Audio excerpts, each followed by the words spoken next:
think it's a big part of what we are as a state, having this integral relationship with the ocean. You have to be ready to get physical, get dirty.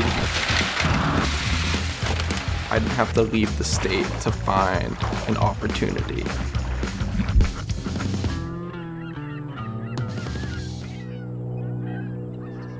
I was working a dirty, salty job before this, but even I was not fully prepared for how muddy you get.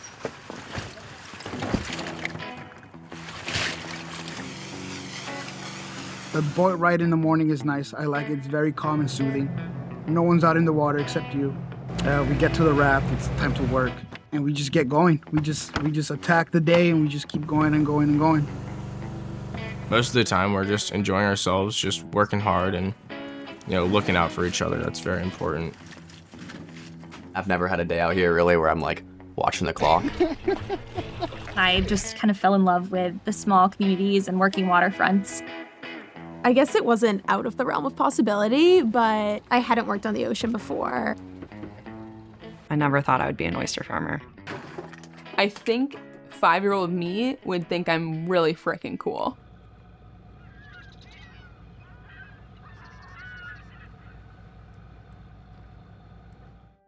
My name is Christian Braden. I'm the project manager for the Maine Aquaculture Association.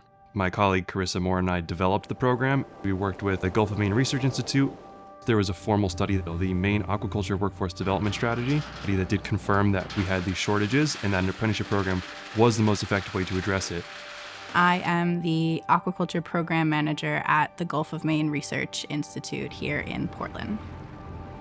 The apprenticeship program is set apart from someone who's just working on the farm because we have this schedule of work that outlines different skill sets that they have to have a certain amount of hours in each of those skill sets. One of the bottlenecks to growth in the industry that was cited the most was having a reliable, skilled workforce for the industry. We worked together with the Maine Aquaculture Association and put together a grant and got it registered with USDA and the Maine Department of Labor. And we've been running it ever since, creating it from scratch, creating a schedule of work for the on-the-job hours, creating the related technical instruction, working with Southern Maine Community College. What we try to do is to bring together small businesses who are at the cusp of beginning to scale and young people who are also at the cusp of their careers, and both are willing to kind of take a chance on each other and grow together. We started the farm in 2016, but we're still growing. We're getting more career roles into it, and that's what's awesome about the apprenticeship program. It's finding those core people, though they might be green, but they're really hungry, they're eager, and just having them grow within our business is really proven to be instrumental. There's no better experience than learning hands-on and working from that entry-level position, working on the water. There's no way to learn better. So no matter what you want to do in your career after this, you will be better set up because you will understand from the ground up or from the water up exactly what's happening, exactly what needs to be done to improve things. It's a great way to utilize a state system that has apprenticeship programs across the board and a community college system that has the expertise and the technical skills. Well, I haven't been doing this all along. Apprenticeships have been an important thing since the beginning of time, but they're not always formalized programs like what the Maine Apprenticeship Program does. The Maine Apprenticeship Program was established in the 1940s, so it's been around for a really long time, but it's one of the best kept secrets of workforce development in our state. A registered apprenticeship program has to be at least 2,000 hours, which is approximately a year, of on-the-job learning, and then that on-the-job learning curriculum is supported by classroom training that makes sense. People who are just beginning their careers, people that are in a career and looking to advance it within that same one, or people who are looking to change careers. Apprenticeship is for everyone.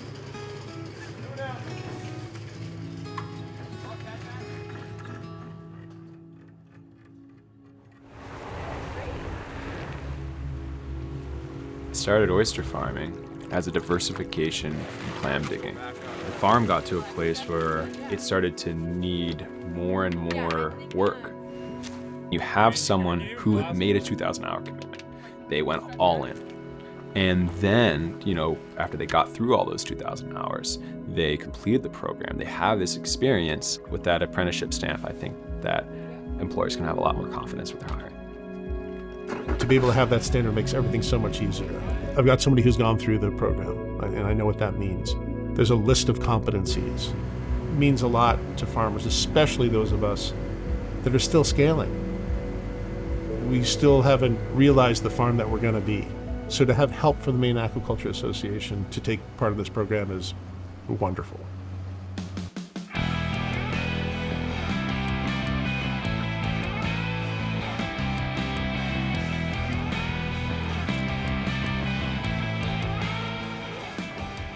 I began my journey as a commercial lobsterman, and I thought that was my future. As the years went on, I watched our catch dwindle down, and I think that was the wake-up call. Maybe there's other opportunities that I can do to get out in the water. I think it's important to, see all aspects of the working waterfront. I mean, that's really what I'm trying to do right now. I thought this was the best place to take advantage of that, and I'd rather not work inside a building all day.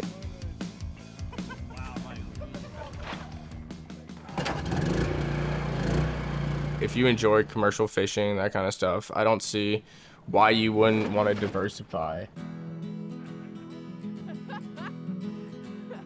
I've definitely spent a lot of time on and around the water, and it's pretty inseparable from who I am as a human.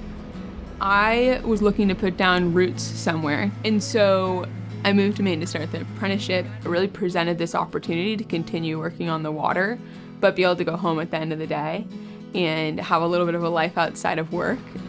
It's really exciting to be able to be attracting people who are passionate about aquaculture from other places to come to Maine and build a life here and build a career here, as well as support individuals who have been living here and want to continue living here and live and work on the water. I studied marine biology, which exposed me to a lot of things, but fisheries was not one of them, so I shipped off to Alaska. I was a fisheries observer there for 3 years on ground fish vessels. So I learned a lot about fisheries and management. I made the move across country. I wanted to get into aquaculture. I knew it was kind of a budding industry, so being kind of on the front end of that was enticing to me. The first year, we had 6 positions available, and we had about 28 applicants apply for that. And the second cohort, we had 10 positions available, and we had over 60 applicants from across the nation. I'm from a town called Wilmette, Illinois, which is just north of Chicago. I'm from San Diego, California. Chagrin Falls, Ohio. From Southern California. North Carolina. Lincolnville, Maine. Camden, Maine. Brunswick, Maine. Portland, Maine. From Chicago. I spent my summers doing conservation work out west, and that kind of sparked a passion for the outdoors and working outside, working with my hands, doing good for the environment in a sense. So I applied, got into the internship, ended up at Banks for a summer. They informed us that we could be a pre-apprentice if we wanted to. I am glad I did the pre-apprenticeship because that gave me an opportunity to try it before I really dove in and committed to a full year-long apprenticeship. So I spent my summer working at Banks, thought it was awesome, loved it, and then decided I wanted to stay on because it's cool, it's fun, I like my coworkers. I kind of had this grand idea that aquaculture was like a solution for the world, a food solution, an ocean health solution, all sorts of things.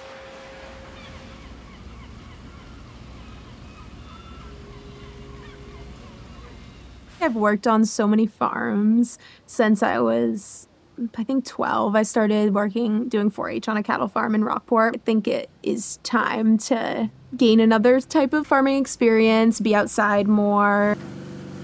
I really wanted to work on an oyster farm, and the internship program was sort of a mechanism to do that. Some of my fondest memories are being in or on the water.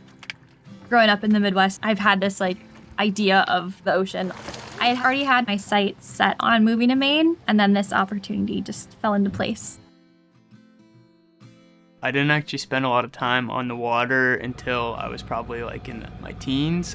My uncle was a commercial fisherman, so I would go out fishing with him occasionally.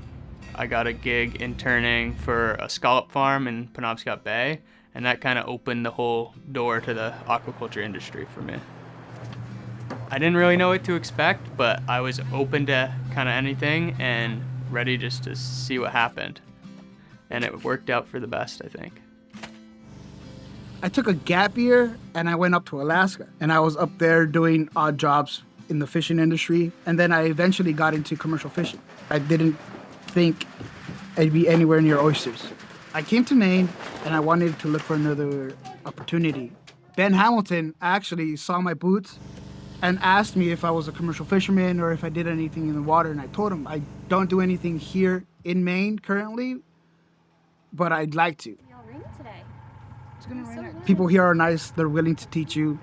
They don't get frustrated, they take the time to actually teach you how to do basically anything you need help with. So it's not just a typical position on the farm, because they are getting a really well-rounded experience while they're working on the farm, making them a really skilled worker for the aquaculture industry in Maine. Definitely in the first few weeks it was harder, but now it's like a little second nature. I'd say like getting the job and working on the farm is kind of getting your foot in the door, but I think you can almost envision the Pioneer program as like the automatic door. They're doing everything they can to support you and make you not just feel like you're going to your job, but like you're part of something and that you have more of a stake in it, which I think is really cool. It allows people to kind of really give their all and feel like they're making a difference. Working on the water, all the nice days are amazing, but there are some tough days where it's snowing, windy, cold, rainy. But you kind of just gotta think about the next day that's gonna be sunny and nice out, or even find the moments that are nice in those crappy weather days and just kind of keep pushing on. It's definitely type 2 fun. Yeah, you're like, your fingers, your toes are freezing out here.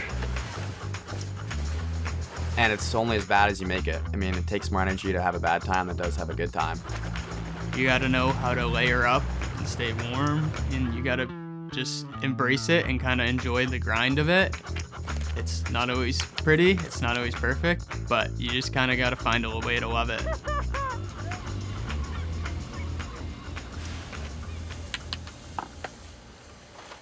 You have to train people to be able to take on some of the responsibility so that you can grow your business. All right, ready? I'm gonna send it to you. Serve it up. Got it. Got it. First thing we do in the apprenticeship program to get people who have never been on a boat even ready to be working on a farm. The idea of this program is to be able to get people to move beyond that entry-level role and possibly have middle management or even ownership roles in future farms. So things like business management and other aspects really of running a whole farm are part of the training that's included when you're working on the farm. I do think if I want to stay in aquaculture, then the future would be to start my own farm. I think that's a ways away, and a lot of learning and stuff like that has to come first, but this definitely sets me up well for having my own farm someday. I'm meeting other farmers, I'm meeting a lot of people in the industry, I'm learning about oyster farming even though I'm a mussel farmer. We also do kelp, which is a great way to supplement income, especially in the winter when things are a little slower. I had a lot of the farmhand skills, the everyday manual labor, some of the boat skills. Got those all even more dialed in. Learning all that and managing all that is something that's given me a lot of skills to take forward in my career. When I was an apprentice and Max and Furtis were teaching me. And then they need to heal before they go to the market. I kind of saw what I needed to learn and how things worked and what's the best way to teach people. When you try to teach someone something, it kind of shows you how to do it better or things you can improve on. So now I'm trying to pass that knowledge and those skills on to the new people. I mean, down the hatch, right? Matt has been amazing. There's times when I'm not out there and I come out on the farm and I'll say, you know, what about this or what about that? And Matt will just have all the answers. It's so valuable to have these apprentices. They don't need hand-holding, they don't need supervision. When I started this business, I did not think about how rewarding it would be, how fulfilling it would be to be able to provide opportunity for others. A job that people really love.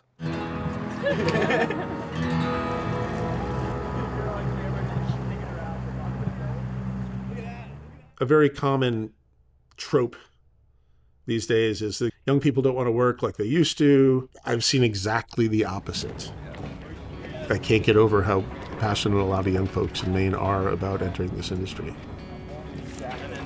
Last season, when I was a pre-apprentice, I was told what to do. Whereas this season, I'm making the plan, I'm making the week schedule. It's a lot of weight on my shoulders, but it's also very rewarding to be able to talk to our buyers and have buyers put a face to the name and have that face be mine. I think that's great.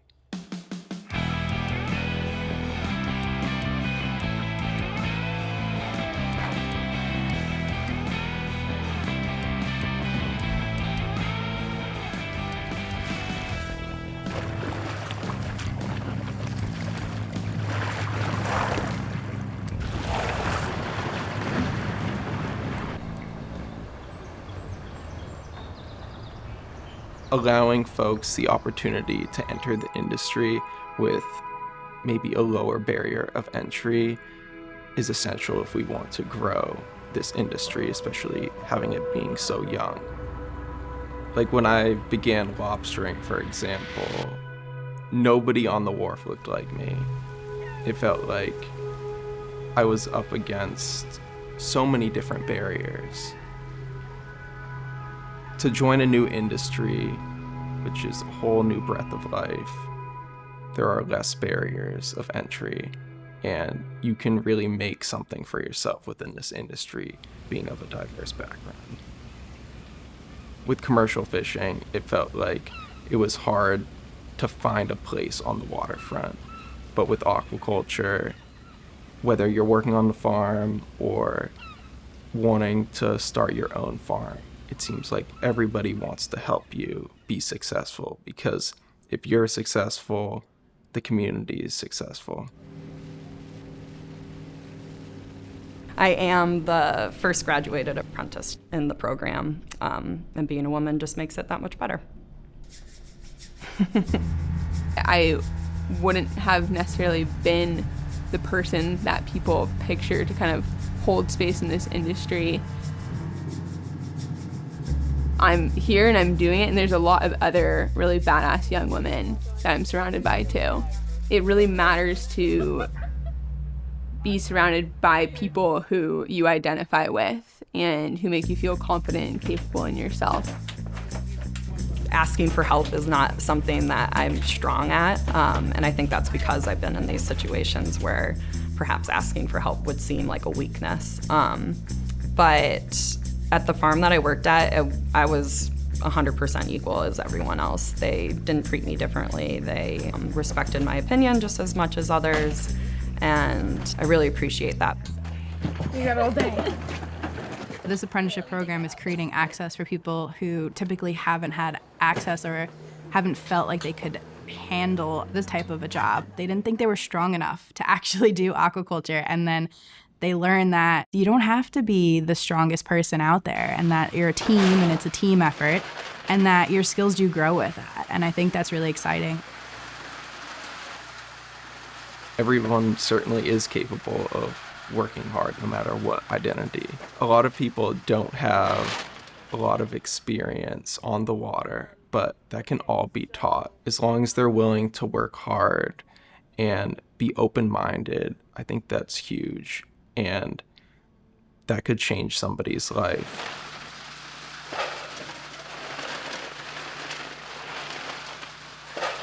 The impact of this program has yet to be quantified, and I think it will be much larger than we can even expect. We are talking about locally farmed seafood, but it's way more than that. There's something happening here that's not happening, I guess, in the rest of the country. And that is this kind of movement towards aquaculture and support of aquaculture. So I think a lot is going to be figured out here in Maine in terms of aquaculture in the next like 5 to 10 years that will have major impacts on a national scale. Aquaculture is this kind of perfect ecosystem restoration tactic because it has this economic driver that is the seafood industry. It's this force that I see moving and getting traction, and it's good for this state. It's good for the industry. It's good for the water. I think aquaculture is really important for the environment. The oysters are filtering the water, the seaweed is collecting the carbon from the air and the water, and it's also really important for the people that live near the water too. It provides jobs, and also it really kind of shapes the community that it's in. It's so needed, especially in a world where things are becoming more on screens and through like the internet. I think having an industry that is so hands-on is really important. As we grow the farm and as we get better at this, we are becoming more and more attached to the place where we live. And that's a really good feeling. I think it's really good for young folks, certainly. I go to school 3,000 miles away, but I have no doubt in my mind that I'll come back to Maine. I think it's just such a great place. I think the thing that excites me most about aquaculture in Maine is the ability for the working waterfront to kind of continue to expand and grow. Provides new opportunity for those people to keep working on the water, which I think is something that's very important in Maine. Over 90% of the people who are growing kelp already participate in some sort of fishery or other maritime on the water-based business. And for them, aquaculture is a way to diversify their risk and to diversify their income. It gives them other opportunities, not only for today, but for the future and for future generations. There you go. Thanks. I've seen the industry change a lot. Gulf of Maine change a lot. So I hope that young fishermen take advantage of programs like the apprenticeship, because it'll be an investment in a longer, more sustainable career. It is about letting people take control of their destiny by having a skill set that they can rely on. I say just go for it, because you'll figure it out as you go. Nobody expects you to be perfect from the get-go. My dream has always been aquaculture, and here I am doing aquaculture. I don't know how I would have found my way into aquaculture without the apprenticeship. It was an easy step into this world, and I'm glad I did it. I'm glad I'm doing it, and I'm gonna keep farming for now.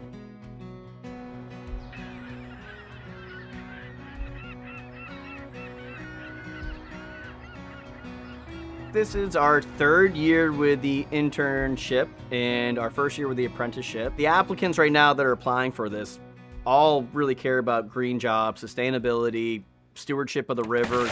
They're investing us, and we want to invest back into them. Here's a nice looking oyster. So there's 200 oysters in here. We're trying to look for any oysters that made it through the culling process. Most of these should be just beautiful, perfect little oysters. This is a new workforce that's coming to the state, or a new workforce that has been in the state but is switching to focus on something different. And by investing in this program, by investing in workforce development, we're helping the seafood economy, which helps Maine's economy in general. And so by investing in this, you're investing in a climate-friendly, sustainable, local protein source that's going to help feed Mainers as well as other people across the nation. There's a large population in the state of Maine that cares so much about the state of Maine, that this is not just a place, this is a home. And it is about the iconic landscape of Maine, the brand that we have, the pride we have. And we want to protect our environment. We want to protect our legacy industries. We also want people to come here, live here, but if they do, they better treat it right, because we've been working really hard to maintain that. We really encourage individuals that are interested in aquaculture, who are in commercial fishing in any way, shape, or form, to reach out and to apply and to learn more when they can, because it doesn't have to be this or that, it can be both. One of the reasons why the lobster industry has been so sustainable for so many years is because of the apprenticeship program. If you have an apprenticeship, you train that next generation of ocean stewards. There's been so much investment into the lobster fishery, and that has been the backbone of the marine economy in Maine for so many years. But this state needs to realize that, yeah, it's changing rapidly. And if you don't make investments in diversification, it's going to be catastrophic for the culture. You need to have the people committed on producing seafood in Maine. We've definitely had individuals from the fishing industry come and join the program who have been a deckhand on a lobster boat or have had some type of fishing background in their family. And they see this as an opportunity to diversify and to keep working on the water. Those skills are completely applicable and transferable to everything that we do in aquaculture. The fact that they can still work on the water, that they can still continue this family legacy. We have this beautiful coastline that a lot of people have relationships with already. We're talking about increasing food security for Mainers and for the nation in terms of locally produced seafood. We're talking about creating green jobs for young people. Maine's working waterfronts are changing, and we are trying to tackle that in terms of aquaculture as a tool for climate change resiliency and diversification for marine industries. There's a lot that's happening here, and we are focusing on the young people who are in it, but we are thinking in terms of that long term and knowing that a lot of the work that's being done and the impacts that are being made are meant for Maine's future much farther down the line than we can even see.